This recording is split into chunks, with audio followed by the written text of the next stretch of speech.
Hello बच्चों, कैसे हो।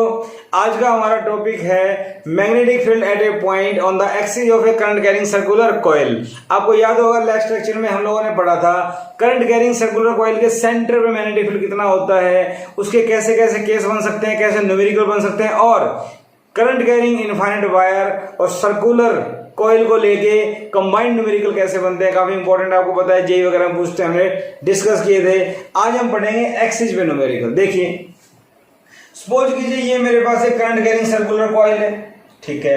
एक्चुअल में ये कॉइल मैंने इलिप्टिकल बनाई क्योंकि ये इस टाइप से 3D का डायग्राम में 2D बना रखा है, ठीक है। ये सेंटर हो गया, सेंटर से ये P पॉइंट, एक्सिस के ऊपर एक पॉइंट लिया P, जिसकी डिस्टेंस क्या है x, ठीक है।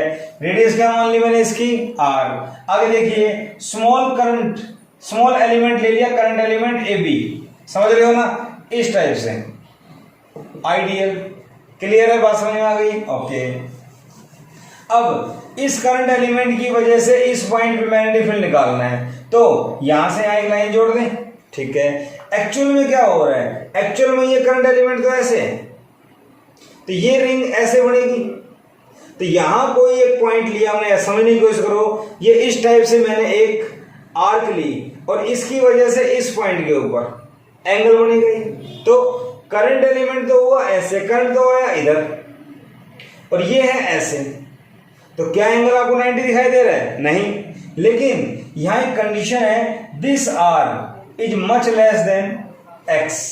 ये आर जो है एक्स के कंपेरिजन में बहुत छोटा है। इसका मतलब ये हुआ, ये जो ऐसे है इसकी रेडियस, ये एक्स बहुत दूर है, तो नियरली ये लाइन इस लाइन के क्या है, परपेंडिकुलर। तो हमारा यहां जो एंगल है वो कितना बन रहा है, 90। कितना बन रहा है, 90, ठीक है भाई। ये बात समझ में आ गई। तो देखो, according to Biot Savart's law, Biot Savart's law क्या कहता है, small magnetic field due to this small current element mu not upon 4 pi IDL sin theta by R square. Clear है बात, ठीक है। मैं अभी जो बात कर रहा था थीटा की, वो ये वाला थीटा था, पता है ना, करंट एलिमेंट वाला, ये आई, ये ऑब्जर्वेशन पॉइंट, ये थीटा होता है, समझ रहे हो ना। तो करंट एलिमेंट और ऑब्जर्वेशन डिस्टेंस, इसकी बात कर रहा था मैं, समझ गए। तो थीटा यहाँ पे कितना है, 90, तो साइन थीटा साइन 90 क्या हो जाएगा, 1। बात समझ में आ गई, ठीक है। नाउ हमारा ये फॉर्मूला, इसके अकॉर्डिंग क्या बनेगा, mu naught upon 4 pi IDL sin 91 R हमारे पास ये है, इसका स्क्वायर करेंगे तो R square plus X square, clear, root का स्क्वायर हो जाएगा, ठीक है। क्या इतनी बात समझ में आ गई, क्या इतनी बात समझ में आ गई आप लोगों को, ठीक है। तो मुझे एक बात बताओ, ये लूप ऐसे और ये लाइन ऐसे, एंगल 90 मैंने प्रूव कर दिया भाई। लूप ऐसे था, यहां से ये ऐसे, तो एंगल 90 हो गया इसके साथ, ठीक है। अब बात आती है डायरेक्शन की। डायरेक्शन कैसे, तो पाम रूल क्या कहता है, राइट हैंड पाम रूल कहता है कि थंब दो करंट की डायरेक्शन में। अरे ये तो कहता है ना, थंब दो करंट, देखो ऐसे था तो करंट तो क्या हुआ इधर, तो करंट तो हो गया इधर, समझ रहे हो मेरी बात, करंट तो हो गया इधर। स्मॉल एलिमेंट देखें तो ये सीधा है यहाँ पे, तो करंट तो हो गया ऐसे, और ऑब्जर्वेशन पॉइंट यहाँ पे है, तो ऐसे, तो ये स्लोप बन गया ऐसे, मेरी बात समझ रहे हो, स्लोप। तो पाम कहां जा रहा है, ऊपर, पाम कहां जा रहा है बेटा, ऊपर, तो इस स्लोप के ऊपर परपेंडिकुलर, तो मैग्नेटिक फील्ड क्या होगा इस स्लोप के परपेंडिकुलर। क्या मेरी बात समझ पा रहे हो, स्लोप क्या होगा मैग्नेटिक फील्ड के परपेंडिकुलर, तो मैग्नेटिक फील्ड डिब्बी क्या होगा इस टाइप से। क्या ये बात समझ में आई आपको, small magnetic field small current element की वजह से मैंने कैसे निकाली, इतना आपको पता है, mu not upon 4 pi IDL sin theta by R square होता है। आर क्या होता है, यहां से यहां की डिस्टेंस, तो ये रेडियस, ये एक्स, पाइथागोरस थ्योरम से आ जाएगा, साइन 90 हो गया। डायरेक्शन समझ में आई पाम रूल से, ऐसे कि करंट इधर है, ठीक है भाई। बट डायरेक्शन पाम रूल ये कहता है ना, यूं जा रहा है करंट, तो स्मॉल करंट है, ऐसे हो गया, ये ऐसे आ गया, ठीक है। इतनी बात समझ में आ गई भाई। तो स्मॉल मैग्नेटिक फील्ड आ गया मेरे पास, mu not upon 4 pi IDL by this, equation number 1। Direction आपने दिखा दी, क्या इतनी बात समझ में आई। मैंने इस एंगल को यहां पे क्या मान लिया, थीटा मान लेता हूं मैं, ठीक है। अगर ऐसा ही एक करंट एलिमेंट ले तो यहां भी जाएगा, अरे हाँ या ना, ठीक है, हम लेंगे नहीं। यहां से मैंने एक परपेंडिकुलर डाला, इस लाइन का परपेंडिकुलर ये, इस लाइन का परपेंडिकुलर ये, तो कोई दो लाइनों में अगर एंगल थीटा है तो उनके परपेंडिकुलर में वही एंगल होता है, ठीक है। तो this is dB cos theta, this is dB sin theta. क्या इतनी बात समझ में आ गई? ठीक है। ये मेरे पास एक स्मॉल करंट एलिमेंट है। क्या डायमेट्रिकली अपोजिट एक एलिमेंट हो सकता है? डायमेट्रिकली अपोजिट एक एलिमेंट हो सकता है CD? हो सकता है। क्या इसकी वजह से मैग्नेटिक फील्ड आएगा? आएगा। तो इसकी जो लाइन बनेगी क्या वो ऐसे बनेगी? और मैग्नेटिक फील्ड कैसे जाएगा? ऐसे। समझ रहे हो? ऐसे मैग्नेटिक फील्ड ऐसे। तो एक कंपोनेंट यहां और एक कंपोनेंट यहां, इधर वाला कंपोनेंट तो ऐड हो जाएगा और इधर वाला कैंसिल हो जाएगा। बात समझ में आ रही है? ठीक है। तो डायमेट्रिकली अपोजिट पेयर बनेंगे बहुत सारे, लेकिन वर्टिकल कंपोनेंट कैंसिल होंगे, हॉरिजॉन्टल कंपोनेंट बचेंगे। बात समझ पा रहे हो? हम ये कर सकते हैं, ज्यादा बड़ा डायग्राम हो जाएगा, इसलिए नहीं कर रहे हम, सिंपल। तो देखो, a number of diametrically opposite small element, small current element pairs are possible। जैसे एक पेयर यहां बनेगा, ऐसा ही एक यहां बन सकता है, ऐसा ही एक यहां बन सकता है। समझ रहे हो मेरी बात? जैसे ये है एक पेयर, एक पेयर, एक पेयर, एक पेयर। समझ रहे हो ना? बहुत सारे पेयर पॉसिबल हैं, इनफाइनाइट पेयर, ठीक है। हर पेयर के लिए एक एक कंपोनेंट कैंसिल होगा और एक बचेगा। मेरी बात समझ में आ रही हो? ठीक है। तो cos थीटा कंपोनेंट कैंसिल होगा और ये वाला बचेगा एक्सिस के अलावा। समझ रहे हो? तो cos theta component that is, ये dB है तो dB cos theta component is 0। इसका मतलब समीशन dB cos थीटा 0। सभी एलिमेंट का समीशन dB cos थीटा क्या हो जाएगा? 0। ठीक है। तो नेट मैग्नेटिक फील्ड किससे आएगा बेटा? Summation dB sin theta. कितनी बात समझ में आ गई? ठीक है। समीशन का मतलब सम, और हम यहाँ पे सम तो कर नहीं सकते, तो हमें इंटीग्रेशन करना पड़ेगा। क्या करना पड़ेगा? इंटीग्रेशन। तो इसको इंटीग्रेशन की टर्म में ले सकते हैं, और b equal to integration dB sin theta. मेरी बात समझ में आ गई? जब स्मॉल एलिमेंट का फील्ड काउंटेबल हो तो ऐसे कर देते हैं, और काउंटेबल ना हो तो इंटीग्रेशन करते हैं, पता है आपको। तो इसको ऐसे ले सकते हैं, ठीक है, कोई दिक्कत नहीं। इतनी बात समझ में आ गई? ठीक है ना? समेशन ये। अब देखो B इक्वल टू, या dB क्या था? Mu not I dl divide by 4 pi r square plus x square. ठीक है। साइन थीटा, ये डायग्राम था आपके पास, याद आ रहा हो तो? यहां से ये r, ये x, ये थीटा, थोड़ा साइन थीटा क्या बनेगा? और यहाँ ये r square plus x square. तो ये थीटा, ये 90 base perpendicular hypo. Sine theta क्या होता है? परपेंडिकुलर बटे हाइपो। तो साइन थीटा क्या होगा बेटा? r बटे में r square plus x square का रूट, और रूट क्या होता है? या तो 1/2 लगा दो या ऐसे कर दो, एक ही बात।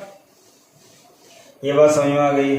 और क्या था? इंटीग्रेशन। तो देखो mu not I r 4 pi r square plus x square की पावर 3/2, और इंटीग्रेशन ऑफ dl। dl क्या था यहाँ पे? Small length element. इंटीग्रेशन करेंगे तो क्या मिलेगी? Total length. और एक सर्कल की टोटल लेंथ क्या होती है भाई? 2 पाई r। तो mu not I r divide by 4 pi r square plus x square की पावर 3/2, और ये क्या हो जाएगा? 2 पाई r। क्या बात समझ में आ गई? ठीक है। 2 पाई से ये कैंसिल, 2 आ गया। तो मेरे पास मैग्नेटिक फील्ड आया mu not I 2r square divide by, ये कैंसिल हो चुका है, mu not I r square divide by 2 r square plus x square की पावर 3/2। क्या इतनी बात समझ में आ गई? अरे बोलो। ठीक है, ये क्या थी इसकी रेडियस r, x क्या है सेंटर से डिस्टेंस, इतनी बात समझ में आई। ठीक है, अगर मैं इसकी डायरेक्शन की बात करूं, अगर मैं इसकी डायरेक्शन की बात करूं तो आपने क्या देखा, इस लूप में dB साइन थीटा कहां आ रहा है, अलोंग एक्सिस, तो डायरेक्शन क्या आ गई, अलोंग द एक्सिस। अब चेक करें करंट क्या जा रहा था, यूं, तो कर्वेचर ऑफ फिंगर अगर करंट को रिप्रेजेंट करेगी थंब क्या देगा, मैग्नेटिक फील्ड। ठीक है ना? ठीक है, तो हम लिख सकते हैं B magnetic field is along the axis. ठीक है, हम लिख सकते हैं इफ करंट इज क्लॉकवाइज, अगर करंट क्लॉकवाइज है, कैसे, ऐसे, then B is along axis and left side, समझ गए, एंड वाइस वर्सा। मतलब ये हुआ अगर करंट ऐसे है क्लॉकवाइज तो फील्ड कहां आएगा, इधर, दोनों साइड से सेम रहेगा, ध्यान रखना। और अगर करंट इसमें ऐसे है एंटी क्लॉकवाइज, कैसे बेटा, एंटी क्लॉकवाइज, जो हमने किया था। तो अगर करंट एंटी क्लॉकवाइज है तो क्या आएगा, इधर, और दोनों साइड से सेम रहेगा, ध्यान रखना। मैग्नेटिक फील्ड दोनों साइड से क्या रहेगा, सेम, इस चीज का ध्यान रखना, अलोंग एक्सिस। मैग्नेटिक फील्ड दोनों साइड से क्या रहेगा, सेम, अलोंग द एक्सिस। बात समझ में आ गई? ठीक है, सोचने वाली बात क्या थी, हमने एक एलिमेंट लिया था, उसका डायमेट्रिकली अपोजिट एलिमेंट आता, वर्टिकल कंपोनेंट कैंसिल, मतलब कोस वाले और साइन वाले अलोंग द एक्सिस ऐड हो जाएंगे। ठीक है, हमने समेशन किया था, समेशन का मतलब सम सभी का, लेकिन वो सभी काउंटेबल नहीं है तो हमने क्या कर दिया, उसका इंटीग्रेशन कर दिया। बात समझ में आ गई? ठीक है, हम डायरेक्ट इंटीग्रेशन यूज कर सकते थे।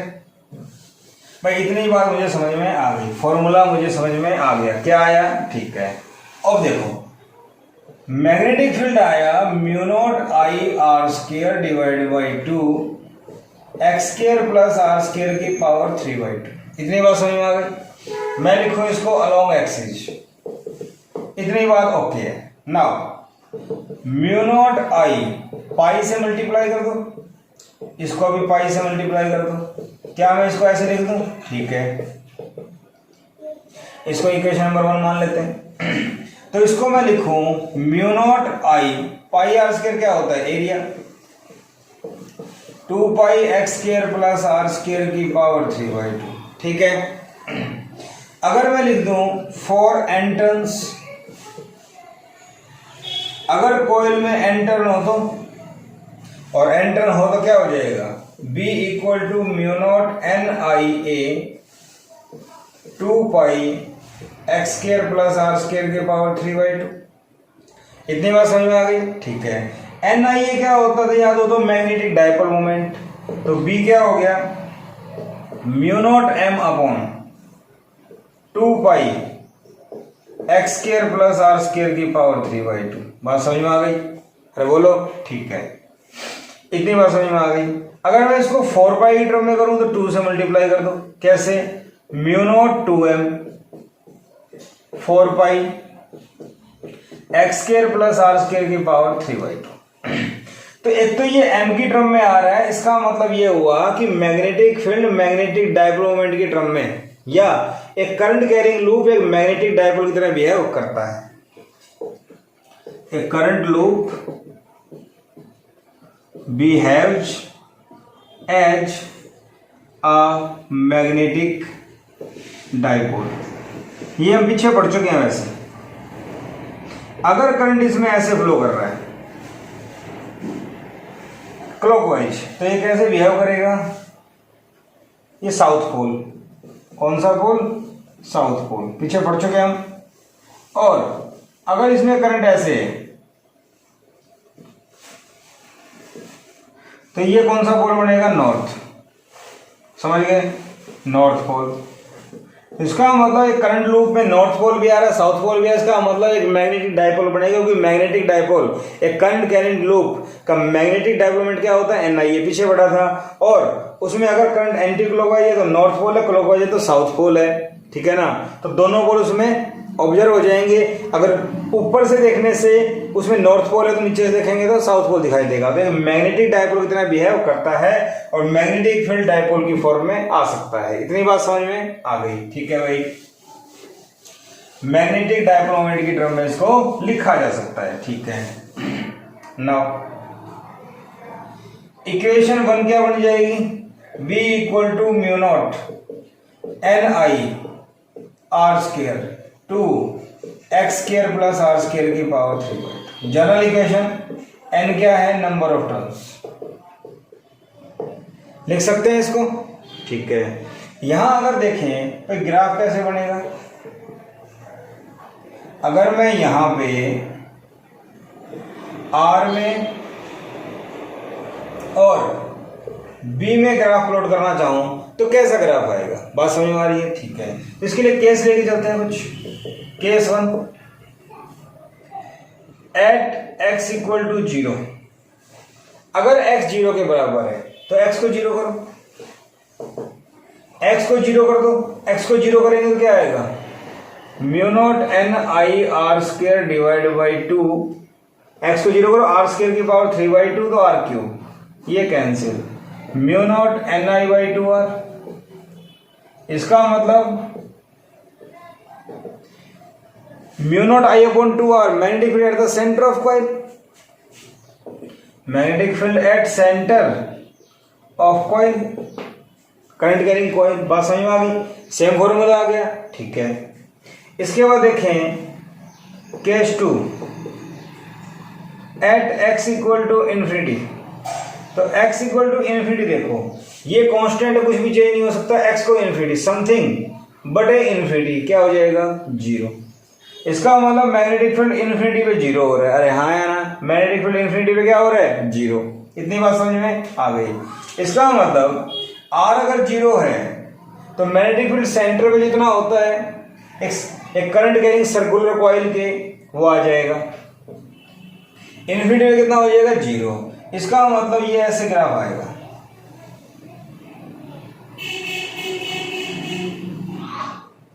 पूरी बात समझ में आ रही है। इन्फिनिटी में जाके 0 हो जाएगा, यहां मैक्सिमम होगा, और मैक्सिमम कितना होगा, mu nought NI upon 2r, अरे हाँ या ना, ठीक है। ये इन्फिनिटी में जाके इस टाइप से 0 हो जाएगा, क्लियर। तो ग्राफ कैसे बनेगा समझ में आ गया, ठीक है। और देखो केस एक और बनाते हैं, ग्राफ तो बन गया, at x equal to r, अगर x रेडियस के बराबर है तो क्या होगा भाई, चलो वो देखते हैं। अगर x r के बराबर है तो b का फॉर्मूला क्या बनेगा भाई, mu nought NI R square divide by 2 x square, x भी r है, की पावर 3/2, बात समझ में आ गई। b equal to mu nought NI R square divide by 2, ये कितना हो गया, 2r स्क्वायर, इसकी पावर 3/2। ध्यान से देखो, mu nought NI R square divide by 2 की पावर 3/2 और r स्क्वायर की पावर 3/2 r क्यूब, अरे बोलो, r स्क्वायर की पावर 3/2 r क्यूब, 2 से 2 कैंसिल, क्यूब, ये इससे कैंसिल, ठीक है। यहां देखो mu nought NI divide by r, 2 की पावर 3/2 क्या होता है, जरा ये देखो, 2 की पावर 3 क्या होता है, और एक 2 और भी है, ये चाहिए अपने को, ठीक है मेरी बात, ये बात समझ में आ रही है। 2 की पावर 3/2 इंटू 1, इसकी पावर क्या है, 1। तो जरा सोचो, 2 की पावर 3/2 प्लस 1 हो जाएगी, पावर में पावर ऐड, तो 2 की पावर क्या 5/2 हो गई, यस। तो यहां मैं क्या लिख दूंगा, 2 की पावर 5/2, अरे आसान सी बात थी, लेकिन बहुत से बच्चे नहीं समझते, इसलिए मैंने थोड़ा सा अलग से करवा दिया। तो मैग्नेटिक फील्ड कितना आया, इतना आया, बात समझ में आ गई। ये कांस्टेंट टर्म है। अगर कोई आपसे पूछ ले एक करंट कैरिंग सर्कुलर कॉइल के एक्सिस के ऊपर रेडियस के इक्वल डिस्टेंस के ऊपर कितना फील्ड होगा, तो mu nought NI upon 2 raise to power 5/2, direct आप फॉर्मूला याद कर सकते हो, ठीक है। हमें फॉर्मूला लगा के कैलकुलेशन करने की रिक्वायरमेंट नहीं है, बात समझ में आ गई, अरे बोलो, बात समझ में आ गई। इस टाइप से क्या होता है, कैसे होता है, ठीक है भाई, ओके। इसके बाद देखिए भाई, इतनी बात मुझे समझ में आ गई, करंट कैरिंग सर्कुलर कॉइल की वजह से मैग्नेटिक फील्ड निकाल लिया। ठीक है, अब देखो इसके ऊपर क्वेश्चन कैसे बन जाते हैं। सपोज करो मेरे पास इस टाइप से कॉइल दे दी, ठीक है, इधर से एक कॉइल दे दी, समझ रहे हो मेरी बात, और आपको बोल दिया गया current in both coil is clockwise.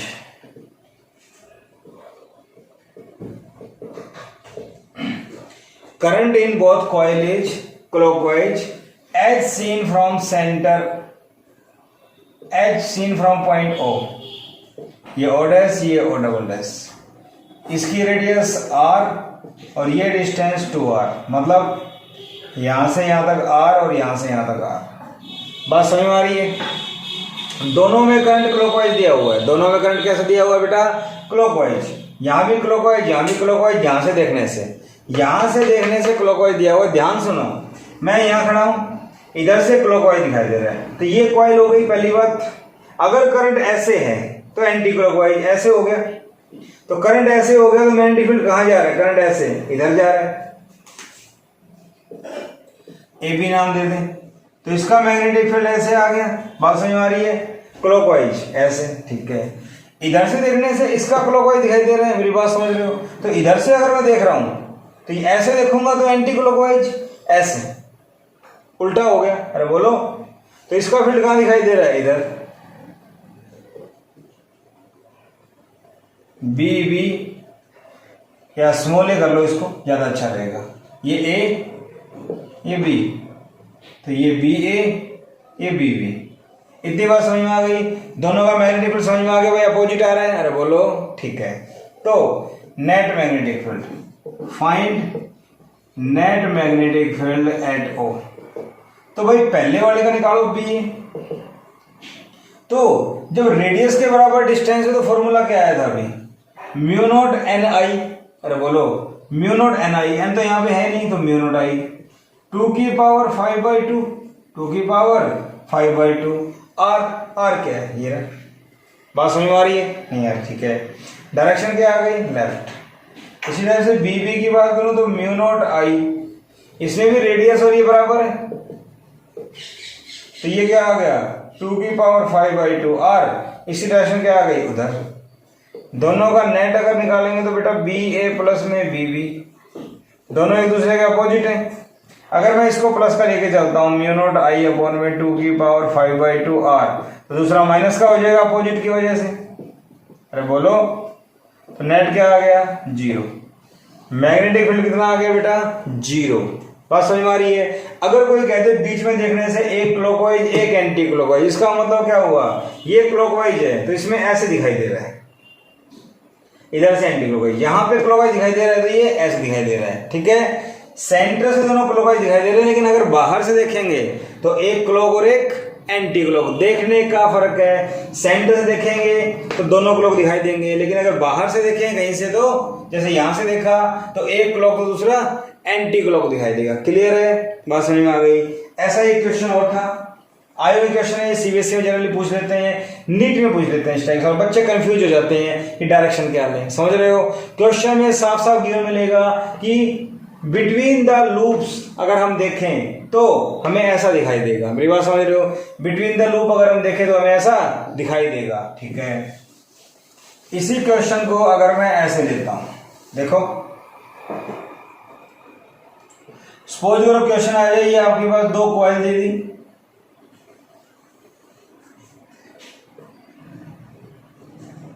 ठीक है, दोनों की डिस्टेंस इस टाइप से, ये ओ डबल डैश, ये ओ डैश और ये ओ मान लिया, ठीक है। यहां से ये आर और ये भी आर, रेडियस दोनों की आर। बात समझ में आ गई? ठीक है। दोनों में ही करंट एक ही डायरेक्शन में दिया हुआ है। दोनों में करंट कैसे दिया हुआ है? ऐसे, समझ रहे हो? दोनों में करंट दिया हुआ है, दोनों में इस टाइप से। कितना करंट दिया हुआ है? आई। मतलब क्या हुआ? ये लूप का पार्ट बाहर, तो ये अंदर, तो ये ऐसे आ रहा है। तो दोनों में करंट बाहर से क्या दिखाई दे रहा है, एंटी क्लॉकवाइज। तो मैं लिख सकता हूं current in both loops is anti clockwise. बात समझ में आ गई। फ्रॉम आउटसाइड, सिर्फ ये दिया हुआ है outside. Find magnetic field at O. ठीक है भाई, बात समझ में आ गई। अब मैं कहां से देखूंगा, मैं देखूंगा यहां से। ठीक है, बात समझ में आ रही है। ये हिस्सा बाहर की तरफ, समझ रहे हो मेरी बात, ये हिस्सा बाहर की तरफ, ये अंदर की तरफ। तो ये करंट यूं जा रहा है, यहां से अगर मैं देखता हूं तो ये यूं जा रहा है, यूं जा रहा है, तो फील्ड किधर आया, इधर। तो इसका फील्ड क्या आया, बी, इसका। ठीक है, इसमें अगर देखें तो ध्यान से देखो, ये हिस्सा देखो, ये बाहर की तरफ था, ये अंदर की तरफ, ये भी बाहर की तरफ, तो ये भी यूं जा रहा है। इसमें भी क्या आया, बाहर की तरफ। समझ पा रहे हो मेरी बात, ये लूप बाहर, ये अंदर, तो ये यूं हो गया इधर, यहां से भी देखा तो ये यूं हो गया इधर। समझ रहे हो ना। तो दोनों केस अलग अलग है। अगर जस्ट ये कहते हैं कि दोनों में करंट एंटी क्लॉकवाइज है, तो अंदर से देखेंगे दोनों का ऐड हो जाएगा, दोनों का ऐड हो जाएगा।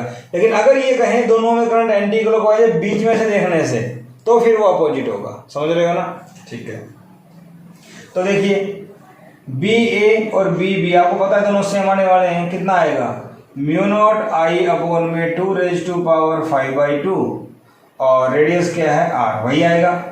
तो दोनों सेम डायरेक्शन में है, तो b क्या होगा, बी ए प्लस में बी बी।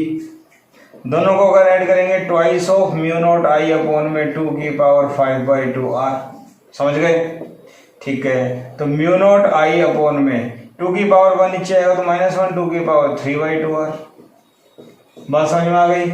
इस टाइप से हम लोग इसको सॉल्व कर सकते हैं। ठीक है, क्लियर, बात समझ में आ गई। तो करंट सेम डायरेक्शन में है, हेल्महोल्ट्ज कॉइल बोल देते हैं इसको। क्या बोल देते हैं इसको, हेल्महोल्ट्ज